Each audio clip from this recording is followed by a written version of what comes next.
कुंज बिहारी श्री हरिदास।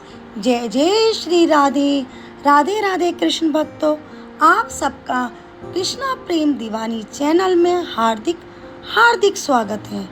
भक्तों, आज से पितृपक्ष शुरू हो रहा है और पितृपक्ष में सभी दोषों से मुक्ति पाने के लिए, गरीबी दूर करने के लिए और अपने पितरों को खुश करने के लिए भागवत गीता के 7वें अध्याय का पाठ किया जाता है।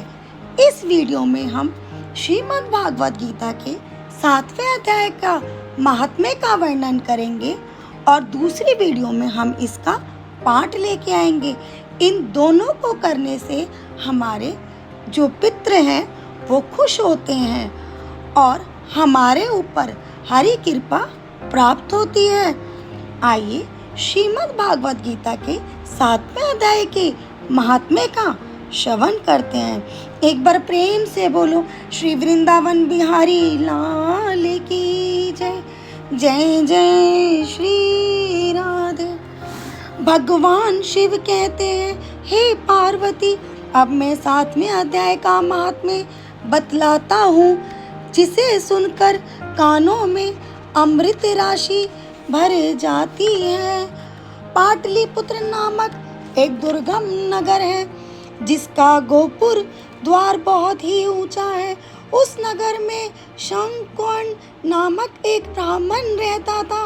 उसने वैश्यवृत्ति का आश्रय लेकर बहुत धन कमाया, किंतु ना तो कभी पितरों का तर्पण किया और ना देवताओं का पूजन ही। वह धन उपार्जन में तत्पर होकर राजा को ही भोज दिया करता था। एक समय की बात है, उस ब्राह्मण ने अपना चौथा विवाह करने के लिए पुत्रों और बंधुओं के सहित यात्रा की। मार्ग में आंधी रात के समय जब वह सो रहा था, एक सर्प ने कहीं से आकर उसकी बाह में काट लिया। उसके काटते ही ऐसी अवस्था हो गई कि मणि मंत्र और औषधि आदि से भी उसके शरीर की रक्षा असाध्य जान पड़ी। तत्पश्चात कुछ ही क्षणों में उसके प्राण पखेरु उड़ गए। फिर बहुत समय के बाद वह प्रेत सर्प योनि में उत्पन्न हुआ। उसका चित्त धन की वासना में बंधा था। उसने पूर्व वृत्तांत को स्मरण करके सोचा, मैंने जो घर के बाहर करोड़ों की संख्या में अपना धन गाड़ रखा है, उससे इन पुत्रों का वंचित करके स्वयं ही उसकी रक्षा करूंगा। एक दिन सांप की योनि से पीड़ित होकर पिता ने स्वप्न में अपने पुत्रों के समक्ष आकर अपना मनोभाव बताया। तब उसके निरंकुश पुत्रों ने सवेरे उठकर बड़े विस्मय के साथ एक दूसरे से स्वप्न की बात कही। उनमें से मझला पुत्र कुदाल हाथ में लिए घर से निकला और जहां उसके पिता सर्प योनि धारण करके रहते थे, उस स्थान पर गया। यद्यपि उसे धन के स्थान का ठीक पता नहीं था, तो भी उसने चिन्हों से उसका ठीक निश्चय कर लिया और लोभ बुद्धि से वहां पहुंचकर बॉबी को खोदना आरंभ किया। तब उस बॉबी से बड़ा भयानक सांप प्रकट हुआ और बोला, ओ मूढ़, तू कौन है? किस लिए आया है? क्यों बिल खोद रहा है? अथवा किसने तुझे भेजा है? ये सारी बातें मेरे सामने बता। पुत्र बोला, मैं आपका पुत्र हूँ, मेरा नाम शिव है। मैं रात्रि में देखे हुए सपन से विस्मित होकर यहाँ का स्वर्ण लेने के लिए कौतूहल से आया हूँ।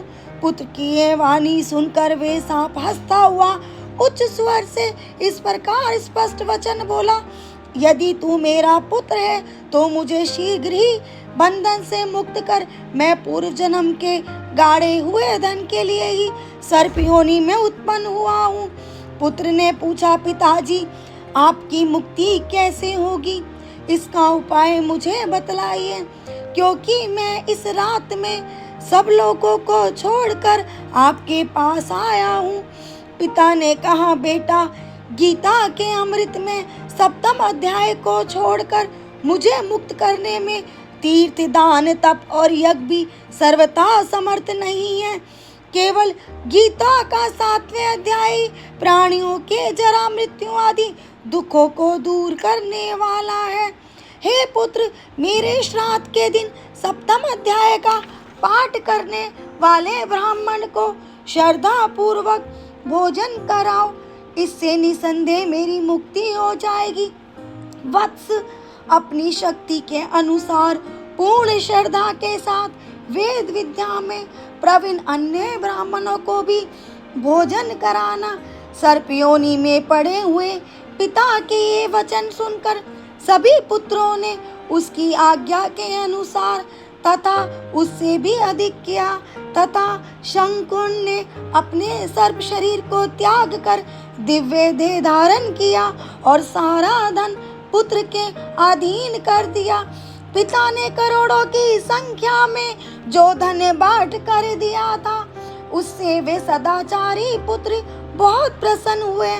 उनकी बुद्धि धर्म में लगी हुई थी, इसलिए उन्होंने बावली, कुआं, पोखरा, यज्ञ तथा देव मंदिर के लिए उस धन का उपयोग किया और अन्नशाला भी बनवाई। तत्पश्चात 7वें अध्याय का सदा जप करते हुए उन्होंने मोक्ष प्राप्त किया।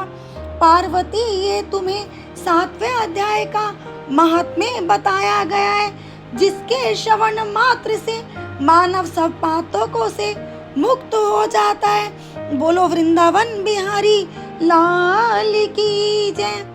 जय जय श्री राधे। भक्तों, वैसे तो गीता के प्रत्येक अध्याय में, संपूर्ण गीता में हमारे साक्षात श्री हरि, हमारे श्री कृष्ण समाये हुए हैं, मगर जो गीता का 7वां अध्याय है वो पितृपक्ष में पढ़ने से हमारे पितरों को भी मोक्ष की प्राप्ति देता है और हमें भी पुण्य की प्राप्ति देता है, ताकि हमारे भी सारे कष्टों को दूर कर देता है। चाहे गरीबी हो, चाहे गृह कलेश हो, हर दुख का निवारण करता है गीता का ये अध्याय। और गीता का प्रत्येक अध्याय जो व्यक्ति पढ़ता है, उसको कोई भी इस दुनिया में हरा नहीं सकता। जय जय श्री राधे। भक्तों, श्राद्ध के प्रतिदिन इस अध्याय का श्रवण जरूर करना, जिससे तुम सबके ऊपर भी, हम सबके ऊपर भी हरि कृपा प्राप्त हो और हमारे पितृपक्ष भी खुशी से रहे, सुख शांति मिले उनको भी, और हाथ जोड़ के प्रार्थना करें। भक्तों, अगर आपको ये वीडियो पसंद आई हो तो वीडियो को लाइक और शेयर जरूर करें। अगर अभी तक आपने हमारा चैनल सब्सक्राइब नहीं किया हो तो सब्सक्राइब करना ना भूलें और बेल आइकन दबाना ना भूलें, जिससे हमारी आगे आने वाली वीडियो आप तक आसानी से पहुंच सके। और इसी तरीके से हम आप सबकी सेवा में उपस्थित रहे। हमारे चैनल के माध्यम से बांके बिहारी, वृंदावन और बरसाना धाम के दर्शन भी कराए जाते हैं। ज़्यादा से ज़्यादा वीडियो को शेयर करें, जिससे और भक्तों को भी दर्शन हो सके और ज़्यादा से ज़्यादा भक्त ज्ञान को प्राप्त कर सके। जय जय श्री राधे। आप सब पर और हम सब पर बांके बिहारी की कृपा बनी रहे और श्री हरि आप सबकी हर मनोकामना को पूरा करे। राधे राधे।